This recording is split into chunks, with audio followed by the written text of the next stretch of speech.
That's one small step for man, one giant leap for mankind. Columbia. This is Houston, AOS over.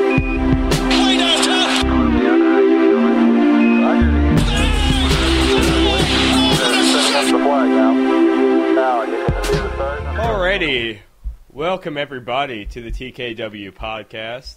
I'm Anthony Corbo, and joining me as I do every week, I've got Kyle Maggio. What's going on, folks? And Bryan Gibberman. What's up, everyone? And tonight, we are just coming on to record at the end of another Knicks loss to the 76ers, 131 to 109. Knicks fall to 9-24 on the season. Bryan, why don't you start with your biggest takeaways from the game tonight? It's kind of terrifying how important a 20-year-old center who didn't play college basketball is to the Knicks roster this season. Yeah, he brings an entirely different dynamic out there. Like, even when he's not blocking shots, just like the threat of having him in there is just different. His name's Mitchell Robinson, by the way. I didn't say that at the beginning. I should have. It was more dramatic that way, but I agree. It's been painfully obvious. I know the D rating is way worse since Mitchell's been out, but when he can stay in the games, he makes an impact whether he's blocking shots or not. He's always adjusting and altering other ones, and Kanter doesn't have that effect, to say the least. Even if he's just playing 16 to 18 minutes, you're getting 16 to 18 minutes that are basically equivalent of playing the best defense in the NBA whenever he's on the court. And when that's gone, the defense being bad for 48 minutes is very apparent. So, in Mitchell Robinson's place tonight, the Knicks turn to 29 minutes of Enes Kanter and 10 minutes of Luke Kornet out there. Kanter obviously poses. It makes it easier for the opponent's defense to read the offense because obviously they're not going to come out and guard him on the 3-point line. He just seems to take away a lot of options from the Knicks and obviously can't play any defense. But he is also the only option they have out there to get any kind of rebounds for them.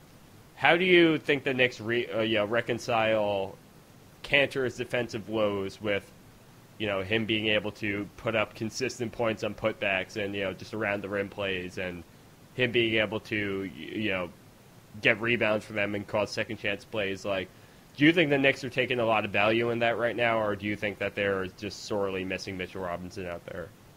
I think they just miss Mitchell out there, to be honest. I don't think they know that this roster is pretty limited, so I think anybody that does have some sort of a significant skill they're going to value, like Kanter's basically his rebounding prowess and his inside scoring. But we saw that they value Mitch's defense a lot, and he plays a lot of minutes generally when he's not fouling all the time. He started over Kanter briefly to begin the year, which shows they valued his defense then. So I don't know. I think it's really they just miss Mitch. Kanter can only do what he can do. Kornet, although he's a better defender, he's not. He's still not going to stop. Make enough plays. But yeah, I can't watch Kanter play basketball anymore. I really can't. It's just driving me nuts. Like, the game starts, and he had to be single-handedly responsible for half to 2/3 of the points that the Sixers scored while he was on the court. The dribble handoffs, the pick and rolls, they were getting too deep a position on him. I mean, it was just atrocious from start to the end of the quarter, and he's a big parallel in why the Knicks' first quarter defense is so terrible. And I noticed he even looked kind of like, even his body language is looking dejected out there these days. Do you think? I mean, and you look at this box score tonight. He only had 10 points and 6 assists, or 15 points and 6 assists or 6 rebounds in the end. He just doesn't look necessarily as engaged as he did in the early on in the game. He's looking like he's kind of he just doesn't look to have a role out there right now. And I think he's starting to feel that. I think the team's starting to feel that. And, other than, the things he can do around the rim, he just doesn't possess a lot of value for this team at all. From a statistical perspective, I'm using Basketball Reference here because it's easier with the on-off numbers to have everything right in front of you. The defensive rebounding is only like 1.3% better when he's on the court. So, that's better, but it's really not that big of a difference. The offense actually gets 1.9 points per 100 possessions worse. So the two areas he's supposed to be impacting the most, they're really not even, from a stats perspective, they aren't even showing him to be worth anything in those areas that are supposedly his strengths. And I think that's telling. I think that's just, that kind of proves that he's not going to be the Knicks' long-term plans moving forward. It's hard to tell where Kanter's going to land after the Knicks now, but it's pretty obvious he's not going to have a role with this team moving forward. Do you guys perceive him to be a trade or a buyout candidate on this year's market? Who would be a trade or buyout candidate? Kanter. I don't know. Do you think there's any kind of demand for him at all? He does put up stats, regardless of what his on-off numbers are looking like. He puts up the raw stats, and do you think that's alone is going to be enough for him to, be valuable in another team's eyes? I think that he absolutely would. I think he'd get picked up immediately. We've seen guys kind of like him get picked up quickly before, like Greg Monroe. He's been on the buyout market, and guys like him are always valuable in a bench role, basically, kind of like what he was in OKC. Is Kanter the second coming of Greg Monroe? Greg Monroe had, I think, some more effective player. I think he peaked higher, or am I being unfair?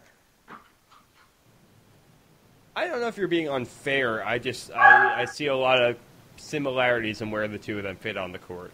I thought you could run some offense through Monroe at the elbow, and he was a little bit better of a passer. His offensive game at one point in his career was a little bit more diverse, but maybe I'm wrong about that.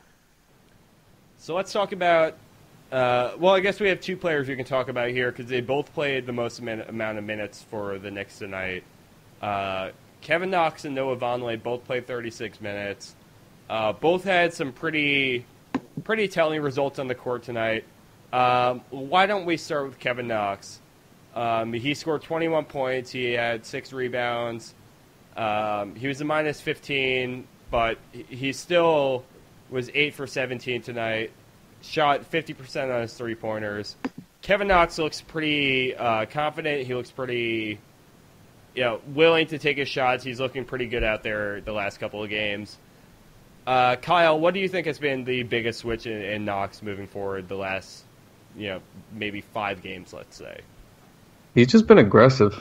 The beginning of the year, when he came back from the injury, even a little bit before it, he just kind of looked unsure of himself at times.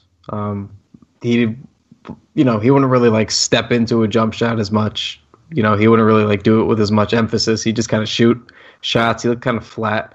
But now it looks like he's just confident. And I hate to be the cliche, he just looks like he believes in himself now, but he does. He's moving a little bit quicker. He's jumping a little bit higher off of his jump shots. Everything just seems a little bit more fluid. He's not second guessing. He knows when he's basically going to shoot or when he's not. So that's what I think is just he's making his mind up, more easily, more confidently. That's really what I'm seeing. We know he's attacked the rack a little bit better. He's got to the line a little bit more, or he's at least finishing better instead of trying to double pump everything. But I don't know. I just think a lot of it's just confidence now. The next step for him is now to put together a complete 48 minutes instead of just a really high-level first quarter and first half. Because when you look at it, most of his damage tonight all came in the first half. He had 14 points on 6 of 10 shooting, 2 of 3 from deep. So that means in the second half he still had 7 points, but on math, I don't want to do it. I have to separate things. 14. So what? Yeah, he had seven points on 2 of 7 shooting and 1 of 3 from deep. So the second half was better than it's been in the past, I would say. He did all right, but when he starts putting those full games together, that's when you're going to really get those blow-up lines that will be even better than the solid line he had tonight. Yep, I think that they're sure to come. If anything, this is a major improvement over what we saw in the beginning of the season. I mean, even before the injury, it just looks like he's a different, more confident, more well-rounded player these days. I just like to see him going for a shot. I like seeing him with the 14 first half points. Even like you're saying, he slowed down the second half for sure. But as soon as he learns how to carry that over for a full game, as soon as he learns how to really be able to create for himself and not just kind of take the game's flow into perspective, I think Kevin Knox has all the perspective to be a very deadly scorer out there on the floor. And in these last couple of games, he's been showing it pretty effectively. Him playing consistently like this, another person, it will help Hardaway. Because if he has someone who can kind of help him with the scoring load a little bit, that could put him to be more efficient, hopefully, kind of like he was tonight. And hopefully that comes on before KP comes back into the fold, because it would be nice to see, 2 very effective scorers out there who are playing well with each other, and then you add Kristaps Porzingis into the mix, and then you're and then potentially whoever you're going to add this summer as well. I mean, that's going to be an offense that's going to be able to roll. It's obviously a lot of defensive problems that gave the Knicks fits tonight as well. But why don't we switch gears a little bit? Let's talk about who is largely one of the Knicks' most effective defenders this season, Noah Vonleh. Played 36 minutes tonight. He finished with 6 points. He had 10 rebounds and 5 assists in another one of his very unorthodox box scores games. Vonleh looked to have a quiet impact on the floor, but maybe he did a little bit more than I recognized. Brian, what was Noah Vonleh giving you tonight? The thing that stuck out the most was that he started the game guarding Ben Simmons. Then he spent time guarding Joel Embiid. And there's not many players in the league that you would even ask to take on those 2 wildly different assignments in the same game like that. And that he has the versatility to do stuff like that. It's just going to be, once you get other good defenders around him, is a real weapon that you can use in a variety of different ways. Yeah, I think that Vonleh, I think that Simmons made him look a little silly on a few plays tonight. I think that Simmons is able to get from, to drive in on Vonleh a little bit more than other players have this, so far this year. I think that Ben Simmons poses an interesting passing opposition against Vonleh too, where it just seemed to have him a little bit shook earlier in this game. But I feel like moving to Joel Embiid, who's going to operate more around the rim, a little bit more down low, a little bit more in an area that Noah Vonleh is going to be used to. I think that ended up helping him a little bit more, which is still kind of surprising given that Ben Simmons, won't shoot a shot outside of the paint or anything like that. But, too much perimeter play is going to throw Noah Vonleh for a little bit of a loop. But overall, I thought he held himself down pretty well. And just even if he struggled a little bit tonight, him being able to defend, players like Ben Simmons and Joel Embiid in the same game could possess a lot of value for the Knicks moving forward. Yeah, and the Sixers just not a good matchup in general for the Knicks, at least at where the Sixers' skill positions are at, because, Embiid against Kanter is just the worst. Like, that's just the worst thing that we could have asked for, that's just the worst matchup, really. And then Simmons is just, he's a bad matchup for a lot of people in the NBA, period, but, we don't really have anybody who could handle it, and Vonleh tried and, kind of got tossed around a little bit tonight, which is surprising for a big body like him, but it happens. And Jimmy Butler is just a terror on the wing. and we know Timmy isn't going to stop him, and Dotson and Knox might line up with him and try to guard him, but I mean they're not there yet. Dotson's an effective defender, but he's going to struggle still. It's Jimmy Butler. So I mean the Sixers in general are just they're just many steps ahead of where we are right now, and it's just not a good matchup. Yeah, they started the game with Timmy on Redick, Mudiay on Butler, and Vonleh on Simmons. It was. I actually didn't mind it. I thought that was a decent to mix it up and try something else. I thought that was Mudiay has a little bit more bulk on him than Hardaway, even though Hardaway's taller. So I didn't think that was a bad decision by Fizdale to experiment like that. The stretch of the game where the reason the Knicks got back into it at a halftime, they cut it to 3. Philly got out of their offense, and for whatever reason were trying to attack Kanter one up with on ISOs and just go right at him, and that's where he actually can hold up okay. And then Brown took a timeout at about the 7:30 mark, and the first play they ran out of the timeout was a Jimmy Butler and Embiid pick and roll right at Hardaway and Kanter. Butler drew a foul. Then the Sixers just started going and getting in transition and got back to the dribble handoffs and the pick and rolls, and they just ran away from the game with the game from there. The only real positive was we know Timmy was dealing with the plantar fasciitis. Is that how you enunciate it? I believe you said that correctly. Fasciitis. I've heard it a couple of different ways. So I was in the ballpark at least. Okay, thank God.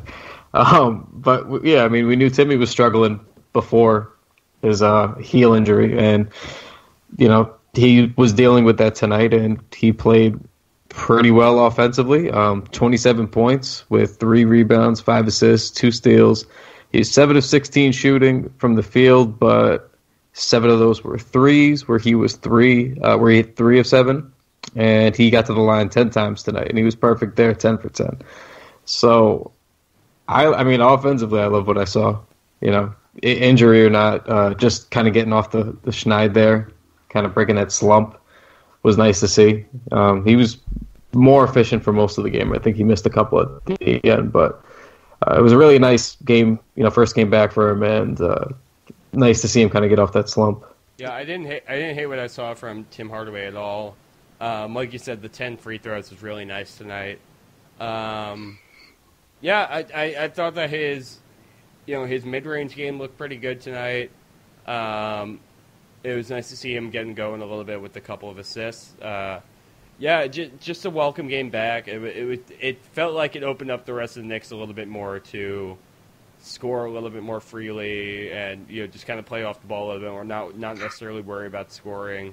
Let Tim Hardaway Jr. handle most of that. I mean, he's been giving the Knicks pretty much all that they can ask for so far this season. I think he's been largely the player that we can expect him to be moving forward. I don't know, this little stretch that we've had here without him, and now this game coming back with him putting up numbers like this, it's kind of making me realize the value that he really does have to this team. From before the Suns game, Stephen Bondy, who covers the Knicks for the Daily News, tweeted this out. Tonight will be the first game of the season without Tim Hardaway. It was actually the second. He missed the Bulls, I think, that double overtime game in Chicago. Correct.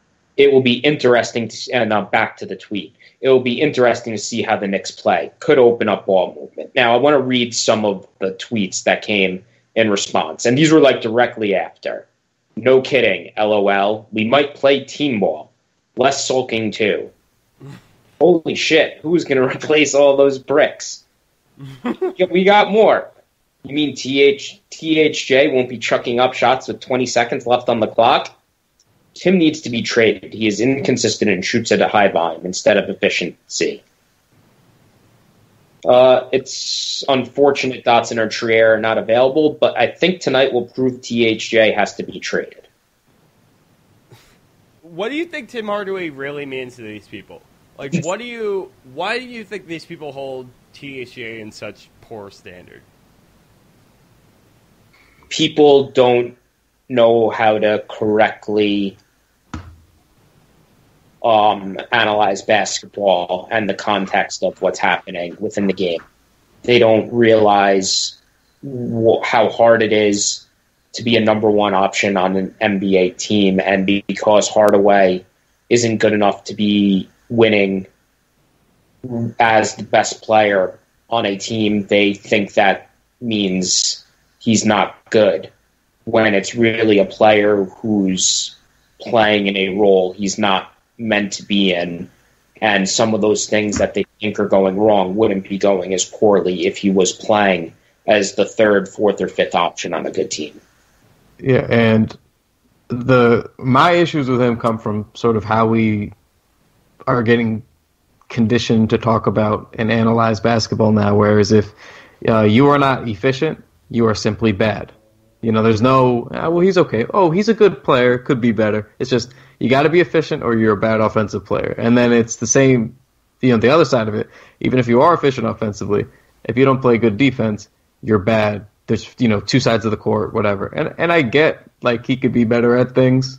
I get that. But there is also a skill in being a number one option or trying to be a number one option. There is a skill in being able to shoot a high volume every night. That does matter. And being the creator, the number one on the team, that does matter. To me, that is a skill. And he, again, wasn't meant for it, but, he's trying. He's, the most talented one on the team, arguably, right now. It's like someone's got to fill that role, and he's being asked to do it. I think it's tremendously hard to be the leading scorer and the leading offensive force on a team, especially when you have a team full of young players like when it comes to Knox and Vonleh and Mudiay and Ntilikina and all these guys who are trying to figure out how to put offensive games together, even if they possess defensive talent in one way or another. It's got to be incredibly difficult to be the thread that holds everything together on offense. And you could see that with Hardaway, too, when he struggles. There, the moments when, he goes cold, as any shooter or any scorer will. And the whole offense begins to crumble around him. Just, he's obviously going to look best when he becomes a, more secondary or even tertiary player out there. But, for right now, the load that he is holding for this Knicks team right now cannot be overstated. I mean, he is what keeps this team in the game for many nights of the season.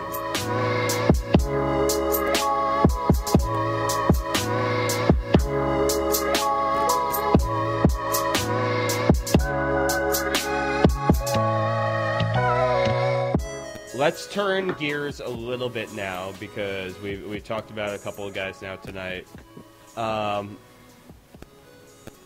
So we covered most of the starters now at this point. Let's look at the last one in that mix, Emmanuel Mudiay, coming off a really hot game the last couple of games, really, to end up tonight shooting 3 for 12, scoring 11 points, having 5 assists, 3 rebounds. Mudiay just, I would like to say that he looked not like himself out there tonight, but he didn't look like he was doing a ton differently. It just didn't look like his shot was necessarily falling. His jumper has always looked kind of ugly. It didn't work out in his favor so far tonight. Did you guys notice anything markedly different in Emmanuel Mudiay tonight and how he handled himself on the court? He just looked gassed. He just looked exhausted to me. He had several short jump shots that were well short, that hit the bottom of the front rim or grazed the rim. So that was the most noticeable thing. But then when he started going to the rim, we've seen him make some really strong drives these last couple of weeks. That's one thing that he's been kind of good at. He's kind of bullying his way inside now, and he got to the rim a few times that same fashion, and he just didn't have that explosiveness at the end off his last step. He finished short on one drive specifically to the right side. He spun around and it was a bunny. He did that little slow gather step to go up, and it just hit the side of the rim and the backboard. He just looked really flat to me tonight. And given his little outburst here the last couple of games, I would get it, but that's really the only thing I noticed. It looked like he got more or less the same looks, and they just weren't falling. This is what Fizdale had to say. It was either at practice on Tuesday or early Wednesday at shoot around or something like that. But I thought this was a really good quote from Fizdale. I think it's enough now, and this is about Mudiay, by the way. I think it's enough now we know this kid is an NBA rotation player. How far it goes from there is going to be what he does. You get to a third of the season and consistently putting in 20, 30 points, 6 rebounds, 6 assists. First thing he had to prove to himself and to everyone is if he's a legitimate NBA player. That's proven now. The next step is, can we get him to grow and develop and show the consistency of what a lead guard would do? He's taken off and really gotten better every day. And I think that's one of the smarter quotes we've heard from Fizdale, because, what he is right now, he's shown he can play in the NBA. Now, he has those games every once in a while. He's had a few of them recently, but the Memphis game, the Milwaukee game, the Suns game, like those are 2 games that he basically single-handedly won, and then another where he was the only functioning player for them. And if he can do stuff like that regularly, then you're talking about a different player. Now, the part where the other side of that equation is the games like tonight still exist. That stuff he's accomplishing, he's doing it partially on the back on an unsustainable mid-range shooting. So it's too quickly to anoint him a starting level guard.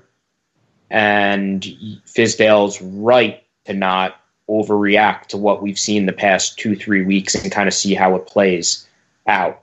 And some Knicks fans, I think, are jumping to a conclusion a little bit too quickly. But it's it's fine. Like, you be happy how he's played. Root for the kid to do well. There's nothing wrong with that. But I think you do have to acknowledge the other side of what's happening here. Yeah, I mean, the thing that's sort of impressive to me, at least, is him getting to the line more now. But,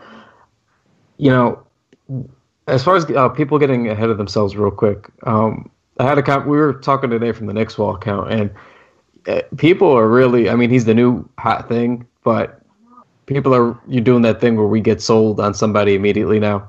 Like, it's always, like, they asked, why was I not buying that he's this good now, and he's a 22-year-old prospect still, and he's still developing, which I think is true and fair. I do think that he has shown improvements. Whether or not he regresses as far, I don't know. But then, to me, it's like we still have a lot of evidence to the contrary. Like, we have, 3 years of evidence that it just wasn't working out for him? Like, now it's starting to, and it's encouraging. And we all kind of wrote him off, in the summertime. And we've been very wrong about that. But he still has to play an entire month of January, and then an entire month of February, and then March, and then April. Like, there's a lot of fucking time left. He could play really, really shitty for a really long period of time, too. Like, we gotta, if it's this way, like, end of January, then I'll probably start really buying into it. But there's a lot of time left, the majority of the season. Let's just make based on what you've seen so far this season, I mean, like Fizdale is talking about, Mudiay supposedly has made the case that he is an NBA rotation guard at this point. Let's fast forward the clock to, say, late March. The Knicks are winding down their schedule now. They're getting to the end of the year. The playoffs are out of sight, but they're at the point where they're evaluating which players are going to stay with this team in the long term, or at least after this year. In your mind, where do you think this team will view Emmanuel Mudiay then? There's a lot of time to cover in between then. There's a lot that can change. But based on what you've seen this season, where do you think the team will value Mudiay then? And do you think that in a couple of months from now, we'll still be having this conversation of Emmanuel Mudiay as a rotation player? I think he'll be a rotation player, but the other stuff I can't really... It's hard to answer without seeing how he plays. I have to see what he's going to be over the next couple months before coming to a determination on whether they should use cap space to sign him or not. Now, that's different from where I was 3 weeks ago when I said 100% there's no chance he's coming back. I still lean that way, but I think that he's at least opened the door to the possibility that something could happen. But I haven't fully bought in to it yet. And I think you just got to see, you let him play and you see what happens. Like the last 4 games, he's gotten to the foul line 8, 7, 10, 6 times. Is he going to be able to continue to do stuff like that, or is this just a fluky stretch where he's getting to the foul line more? I don't know. I'd like to believe it because it doesn't look like he's doing that bullshit fadeaway on his layups now when he goes to the rim. It just looks like he's actually going straight up and looking for the contact. Before he'd do that little adjustment and kind of fade off at the end and then he'd fall over. It doesn't look like he's really doing that now. So I don't know. He's still leaning into his jump shots, which will forever frustrate me. But yeah. He's got a very weird jumper in general. I don't know that it's sustainable at this level. I just think that he has improved it to some degree. So I just wonder. It's the sustainability that I really wonder about. He does look like a player that has been able to find some kind of steady ground. I don't disagree with what Fizdale has said about him being a rotation player. It's all about what he can prove himself. If he can prove himself to be a lead guard moving forward from here, he is obviously in a contract year. What that will do for him and how he plays moving forward is going to be very, it's going to be very telling. But yeah, Mudiay, put up a couple of bricks tonight. Obviously didn't shoot well from the 3-point line. I don't really see him ever turning into any kind of efficient 3-point shooter, to say the least. But, whether or not, where he really fits into a rotation, what he can prove to do on an NBA court in the long term has yet to be determined. Let's turn our attention a little bit more to some of the bench players here. So we had the return tonight of obviously Tim Hardaway Jr., but we also had the return of Damian Dotson, who played the most minutes off the bench tonight. He played 22 minutes and finished with 14 points, went 6 for 11, shot 2 for 6 on threes. He had a rebound in there as well. Not much else. But I think most notably with Dotson tonight is that he played over Trey Burke. Trey Burke got a DMP tonight. And, we had talked about for a couple of weeks now that not all of these guards are going to be able to play out there together. There's just simply not the minutes to go around for everybody, even if you play some guys at 3. So Dotson over Trey Burke. I think this is a decision that we can all agree upon on this podcast. Brian, do you agree? Yeah, it was Dotson and Lee ahead of Trey Burke. He could have played either of those. Correct. I think Fizdale, outside of no accountability for Kanter's defense, for everything else and what he did in the rotation tonight for the most part is perfectly fine and how it should be going forward. When Schreier comes back, you just have to take away, if you give him Lee's minutes, which I don't know what they take. So if what I would do, I would cut down Kanter's minutes, go to more Vonleh and Mitchell Robinson at the 5 when he gets back too. And that is your vehicle to get more wings on the court. Are they willing to do that? I have no idea, but that's how I would handle it. Yeah, I'd like to see them go a little bit more wings. I'd like to see them go a little smaller. I think Vonleh can make for an awesome small ball 5, given the right wings around him. And, given the way Kevin Knox is playing, I think that that's a perfectly reasonable thing to try it out. I don't know, the defense is going to hold up, but, Dotson, how many games did Dotson miss? Was it 2? I think that's right. 2 or 3, I can't remember off the top of my head, but right around that range. Yeah, but he looked, okay tonight. Offensively, looked like he was in the flow of things. He was hitting the shots. But defensively, I didn't really love what I saw. He got beat backdoor by Jimmy a couple of times. And, he was just overplaying a lot. But outside of that, a couple of late rotations too, which for him it's noticeable because I thought he's been playing tremendous defense most of the season. So, it was his first game back, not too hard on him, but at least the shot was still falling. He missed 2 games. Though the one he got beat that time backdoor on Jimmy Butler, obviously, and then he fouled. I think it was Redick on a 3-point attempt when he didn't do a good job tracking him around the screen. Those were two defensive plays that stuck out for him. And he looked weird wearing the long sleeve shirt. Yeah, I hate when guys switch it up. I think it's because his shoulders bothering him, is my guess. That might be some sort of something to keep him more like heat on it. I don't know. I'm not a doctor. Why am I pretending to be? It's giving you a justification for wearing sleeves on the court. I hate wearing sleeves when I shoot. That shit's uncomfortable. Me too, dude. I've always wondered about that. You know, I did for a very, very long time, and then as I've gotten old, you know, at this age of 27, my circulation decided to not work as well for God knows what reason at this age. So now I almost exclusively play in long sleeves because I need the warmth. I am a fan of guys wearing basically pants out there on the court now too, like wearing the full leggings. I do that also. Yeah, I think. Oh, you're the now. douchebag who plays basketball completely decked out and stuff. I don't play basketball at all, so that's I think that's basically where we're not like decked out, you know. But yeah, those the spandex legging things, those work. Those. Tell me you wear a headband too. Oh no, I would never wear a headband. Brian, I have great hair. I need nothing in the way of people seeing it. So I would never wear a headband. Let's turn our attention to the defense really quick. So, do you guys know exactly, because I haven't pulled this game up yet, but how many points the Knicks gave up in the first half tonight? I think it was 69-59. I just want to try to double check. It was 69-61. 69-60. Okay. Well, this is a trend that's been continuing because after giving up 69 points today in the first half, they gave up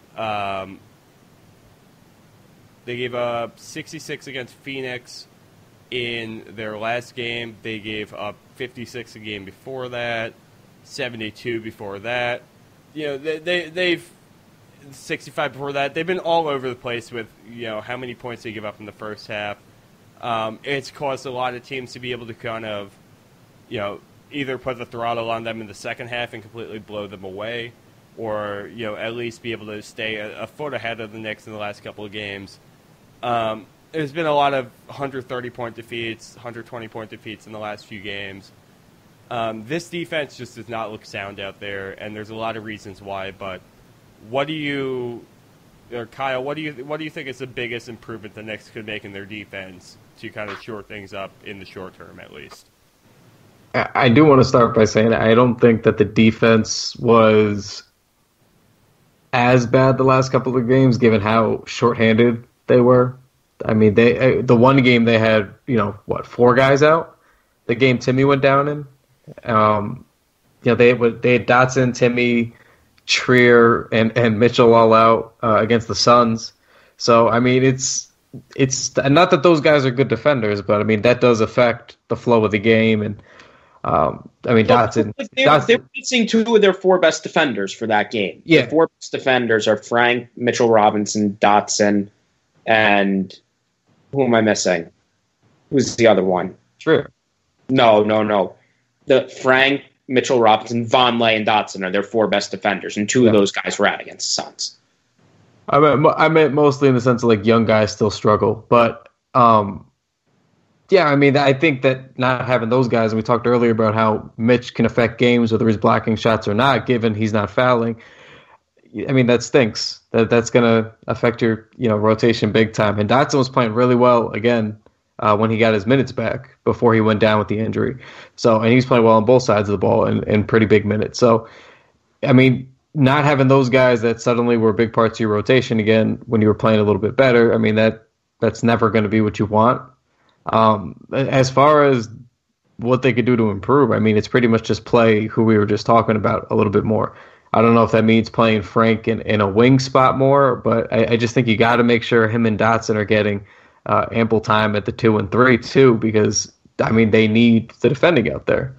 So I just think keeping those kinds of young, you know, defending wings in is going to be good. I know Lee's is supposed to be good also, but at this point I'd rather just go with the young guys, let them try to learn and develop out there. But yeah, I think that's really it. Just keep playing those young guys out. I think that's the biggest thing. And when Mitch comes back, that's going to improve things greatly if he's not fouling. I was told there would be accountability for defense, and I want fucking accountability for defense. I'm tired of the same guys who play crap defense being run out all the time. Hardaway's the one exception I would give, and just play the guys that play defense. That's it. That's simple. If you watch the film and the guys are doing a crap job on defense, start. So, speaking of guys playing well on defense, supposedly our best perimeter defender for a long time, and who has proven to be one of our best perimeter defenders for a long time now, is Frank Ntilikina.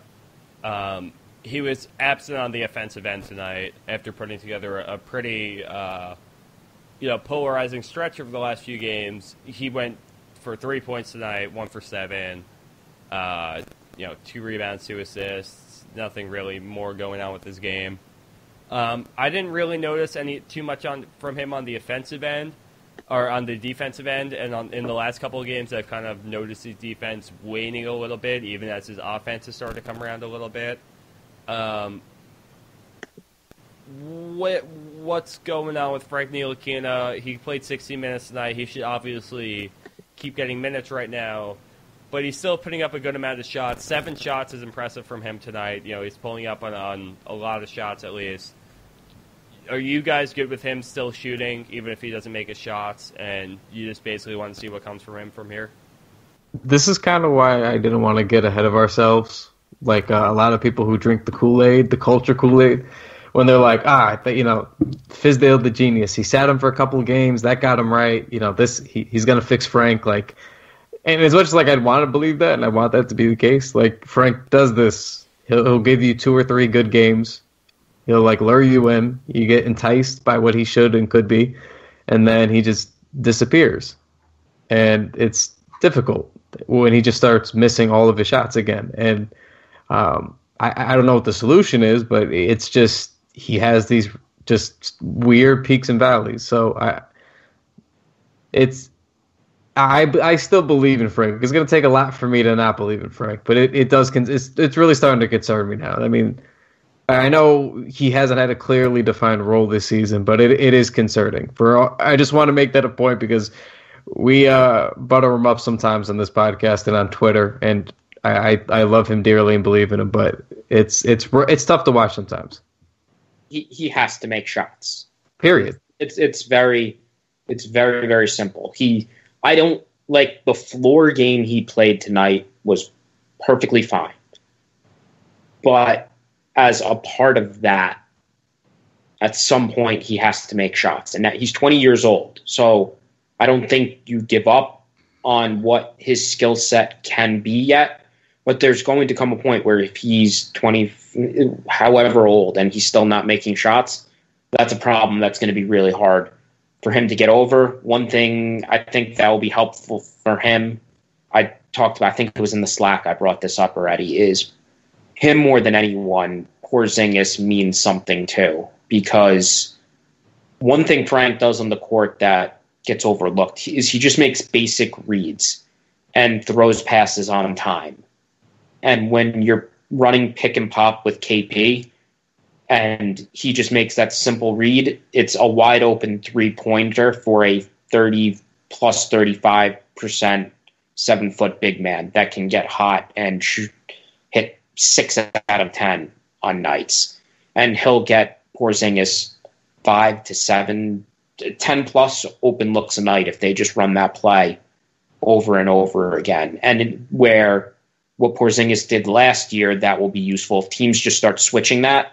Even though it was dumb how Hornacek ran the offense as KP on the block being the first go-to action in the set, him getting that practice for when teams adjust and switch pick and rolls, and then he can go on the block and he can beat up on a smaller guy, that'll be really critical to that play being effective. Is you're running it to get a look for KP, not for Frank to attack, unless an obvious clear lane opens up. But it's just stuff like that. And what made me think about that was him Frank running pick and pop, and Cornet hitting a wide open three off it tonight.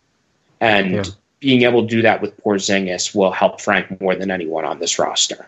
Yeah, I think that the Frank-Kristaps relationship is way understated so far this season for all the reasons they were just talking about. But, just the pick and pop game and just, Frank making the easy reads, Kristaps being able to pick up on those and react to them. I mean, we're in, we've gone, like, basically two halves of a season without Kristaps at this point, where it's not exactly top of mind how well Kristaps can read the court and how well he can how good he can make a lot of the players around him. And I think the player that seems to have benefited most in his time playing with Kristaps on the court has been Frank Ntilikina. I just think that their relationship is pretty dynamic together, and they haven't had a lot of time to blossom together. But with Frank, taking his bumps this season at the end of last season and, showing a little bit more confidence now and trying to move forward from that. And Kristaps trying to come back from an injury. I just think those two are going to come together in such a perfect storm that they are going to be a fearsome duo in due time together. I think it's just going to take a little bit of time, and I think there are plenty of pieces that the Knicks have in place around them right now to build around them, and I think that there's only going to be more to come as well. Who had that? Was it from a report a couple of days ago that Kristaps was frustrated because he wanted Frank to start last year? Bondi. It was from Bondi, right? Yes. Yeah. I mean, that's another thing, too, that I find encouraging is that we know KP's relationship with the Knicks so far, with the front office. The higher-ups hasn't been ideal. We know that they've worked to smooth it over a little bit, and we'll see. Only time will tell if that's legitimate. But I would like to think if KP holds Frank in such a high regard like that last year when KP was 19 and the rookie, that he wanted him to start. If that's true, I think then that bodes well for Frank's future and maybe his opportunities here. But it at least comforts me to some small degree that I feel like they won't just kind of give up on him as easily, Like you can kind of talk yourself into that, but to me that was a nice little thing to see. And I do think that they're going to be an effective combination. I think Clarence Gaines made this point a couple of weeks ago, which is the same kind of point you're talking about with the play design you'd want them to go with. But when KP comes back, he's going to need a guard who's a little bit more passive, who's going to defer a little bit more. And, Frank is obviously the most passive guard. So I think there's ways, like you had brought up, to make him effective. And I do think that those are some of the things we saw him do well the last couple of games when he was playing well. But, I mean, defense is going to be the biggest thing that's enticing. But at the end of the day, Frank has to start making some shots if he wants to be a high-level impact starter. And we don't want, like, Roberson types are outliers. That's tough to replicate in every team, guys who play great defense and really honestly can't do anything on offense. But I just think he's got to, I don't think that's going to fly here is my point. I think you got to just start, you got to do something consistently on offense. Frank's not as good of a defender as Roberson. For sure.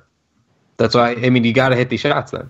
And he's still young. Could he develop into the Roberson defender? Like we would hope. We hope, based on what we've seen, that that's something that could happen for him. But, until you get there, you got to do something on offense. You might not make it there if you don't do something on offense. You got to bring something to the table. So now the Frank haters are going to hate us and the Frank fans are going to hate us. This is going to be fun. I mean... Yeah, there's nobody as divisive as Frank Ntilikina is. The debate around him every month, every week, every day, it's always there's really no gray area. Either you're with them or you're not, is what it's come down to. Some people see it and some people don't. At least we can all agree that Frankie Smokes is the definitive nickname here. Yes, we can all agree. But I still can't believe that was a thing, and I think there's probably listeners who feel some sort of way about that. But nicknames are supposed to be fun. Nicknames supposed to be fun. Smokes is objectively badass, and I don't want to hear it one way or another. They're supposed to be fun, and I raged about this over the summer with the Kevin Knox nickname stuff. But nicknames work if you're given the nickname. Like that's the nickname. That's what happens. If it sticks, like that's it. It could be the first one, and then it sticks, and then that's it. You don't get to give yourself a nickname. Like Kobe Bryant calling himself Black Mamba only worked because he was signed to Nike, who dumped millions of dollars into his marketing campaign. So of course you can make it work. But that does that. If you have $1 million marketing nickname, then fine, do whatever you want. But otherwise, you're getting the nickname you're given. It just is what it is. Like Frankie Smokes came out, people started running with Frankie Smokes. Then everyone's like, "Well, hold on, that encourages smoking cigarettes." And it's like, well, no. I mean, only like idiot. I'm sorry, only idiots. Like you'd have to sit there and go, "Well, now how dare he try to push cigarettes on us?" It's like that's not how this is. It's like you can smoke somebody. Shield of big tobacco. This is ridiculous. You can smoke somebody on the basketball court. Like there's other ways to use the nickname. It's just it's very silly. But and also, you know what? Along those lines, I'm fine with the nicotine connotations. I'm fine with it. You wanna run with it? It's a realistic thing. Frank Ntilikina, his play. When he is on fire, when he is hot, he is addicting like nicotine, and I don't want to hear anything else besides it. I'm not advocating. I'm not telling you all to go smoke. I'm not advocating for cigarettes here. I'm just saying Frank Ntilikina, when he is on, is an addicting basketball player, and that's basically where it starts and ends for me. Anyway, why don't we take a look at what the schedule is looking like for the next couple of games? The Knicks are going to be playing the Atlanta Hawks on Friday. I believe that is the Hawks will be playing the Knicks at home, and then from there we have the Bucks on Christmas Day at Madison Square Garden, and then we play the Bucks on the road. Then we come up against the Jazz, the Nuggets, the Lakers, and it only really gets worse from there. Guys, a couple of not exactly easy games on this stretch, although the Jazz aren't necessarily playing well. The Hawks might be a winnable game coming up on Friday. Hawks are playing better, though. They got John Collins back, and John Collins is a fucking beast. Yeah, he had a really good game last night. So as we approach this kind of stretch of tough games coming up here, if it's not necessarily wins that we're going to be looking from the Knicks, what are you guys trying to find out of this team's play? More Kevin Knox doing what Kevin Knox is doing, to be honest with you. We want to see, our other lottery pick, Frank start to play well too, but we took Kevin this year, and we wanted him to be the thing that we saw in Summer League, and not that he's been that kind of high-flying guy right now, but he's been more.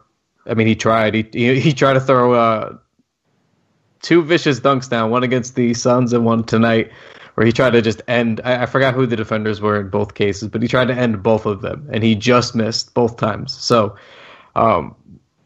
he's getting there is the point, and it's been 5 games in a row now. He was kind of thawing out to begin December, and then he just kind of got slowly better and better. And then this last 5 or 6 game stretch, he's been really good. I think over his last 5 now, he's averaging 17.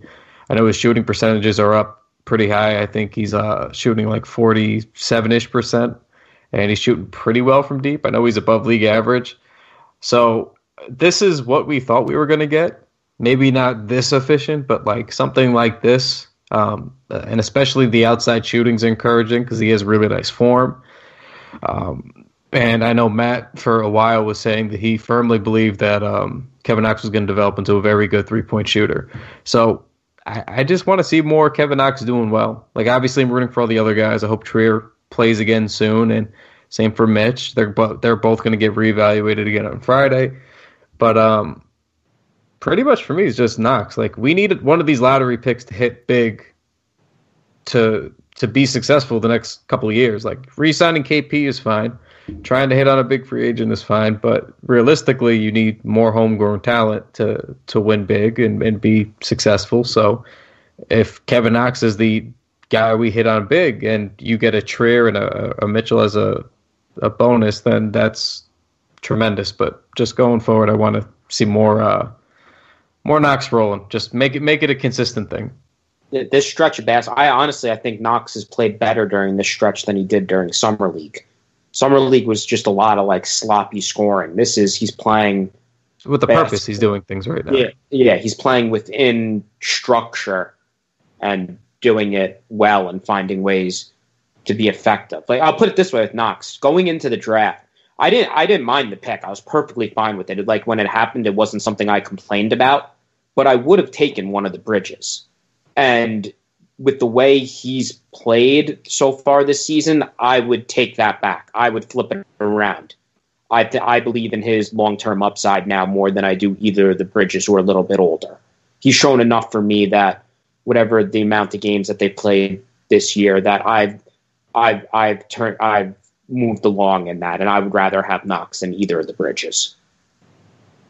Yeah, I see a much higher ceiling for Kevin Knox than either of the Bridges. Although I have really liked what I've seen from Miles Bridges out of Charlotte at this point.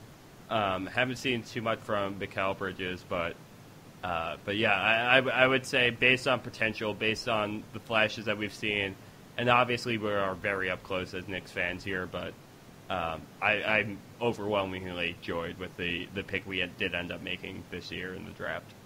Well, I tweeted this out yesterday, I think. Let me just filibuster here until I find it. But I tweeted this out yesterday about where Kevin Knox ranks over the last 4 games. No, over his last 10 games.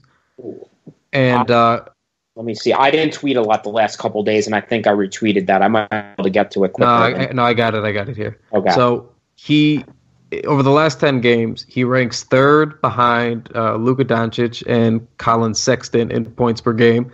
Just, again, not the end-all, be-all, but he's, they're at 16.4 points per game each, respectively, and he's at 15.8, and he's, behind him is Trae Young and DeAndre Ayton to round out the top 5.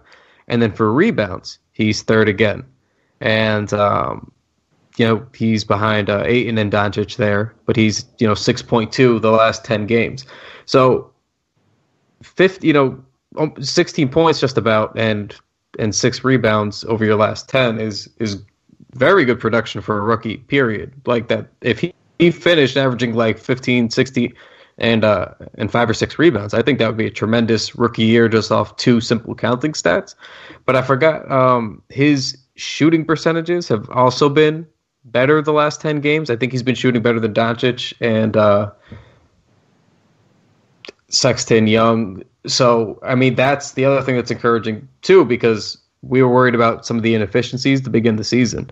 So he's really rolling out, and tonight's obviously going to add to what it was that I was just describing, because I think it jumped his point per game total up to 17. So he's really just rolling now, and it's a lot of fun to watch. And I just, we got something special in KP, and we didn't expect it because we don't expect those things as Knicks fans, and I'm hoping we kind of got lucky again.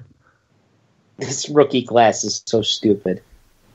It really is. This is a really, really good rookie class. I feel like we say that every couple of years. We think like there's a really good one, but I'm trying to remember the last one where I felt this confident about this many prospects.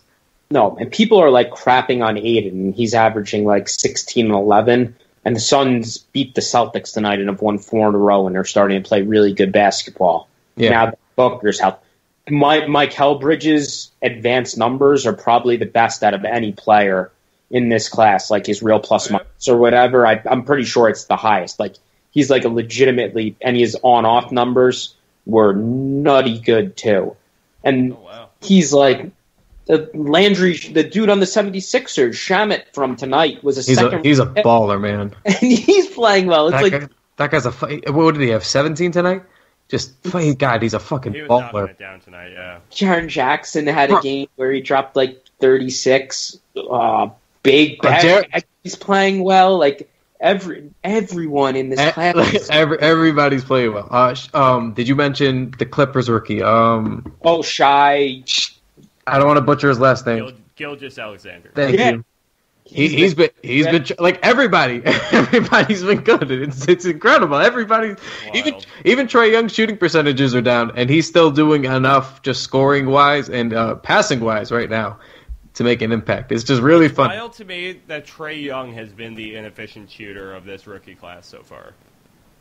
There was some signs in college when against better competition that this could happen, but the spacing he creates and his passing, really, the thing that maybe he didn't get enough credit for was, I watched him more in college than I have so far in the NBA this year, but he has really, really awesome vision. I know Matt was really high on that, and that's why he wouldn't have minded had we drafted him. He's just like, look, we still have point guard problems, and maybe even if he isn't the most efficient shooter at the NBA level, like just his vision would be tremendous with Porzingis and the ability to step out from deep. And I was like, oh, well, you just sold me on him, my friend. But I would be fine if they would have taken Trae Young if he was there. I wouldn't have had an issue in that in the slightest. I mean, on the year, he's averaging 15.5 and 7 assists. I mean, that's counting stats on inefficient 38% shooting from the field and 25 from deep, but you know, I mean, you got to take into account that's the first quarter of his rookie season, so you see where he goes from here.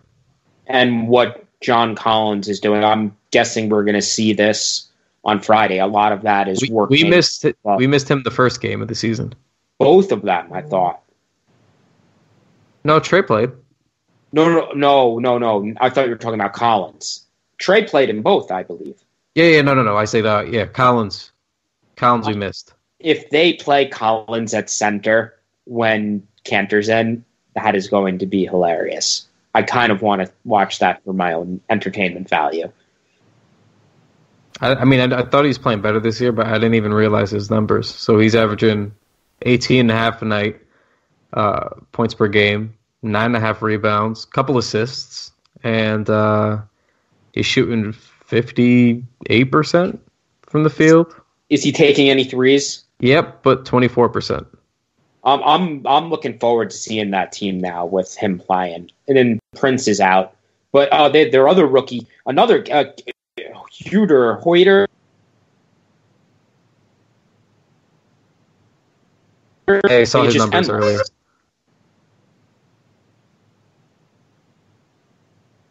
Did we lose Anthony?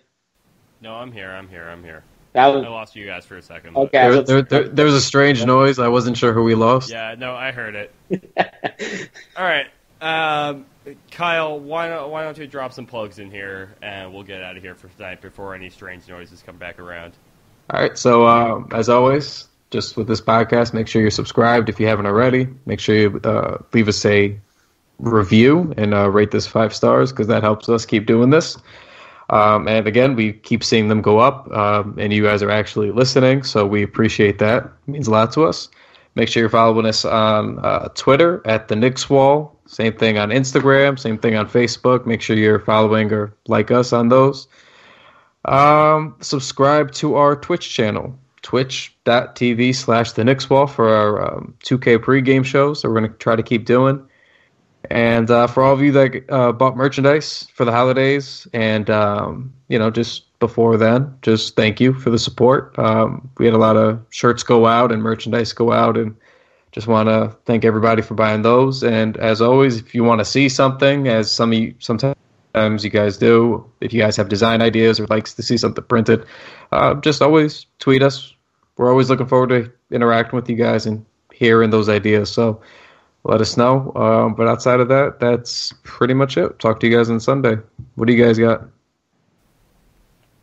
I mean, that's pretty much about it. I think you pretty much ran the gamut there. So, we'll be recording for Sunday. Give you all a little something to listen to on Christmas Eve, and then we'll be back on Wednesday night after that. So, till then, guys. Kyle, Brian, you guys have a good rest of the week, and we'll catch up again on Sunday. Careful.